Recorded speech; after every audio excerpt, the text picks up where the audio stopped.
Курсан Сатарович, мына ички аскерлерди бөлдүңүздөр да.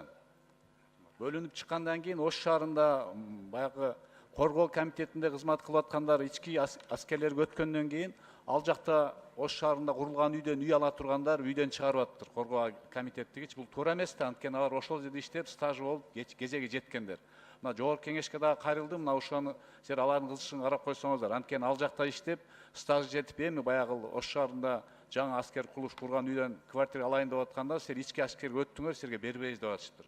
Ушуну өкмөттүн деңгээлде, өкмөттүн өкүлү, сиз да жазып алсаңыз буну карап аларга бериш керек. Анткени алар ошончо жыл иштеп ал жерде кызмат кылып, алардын укугу бар да ошогочу. Шуну карап койсоңуздар. Туура.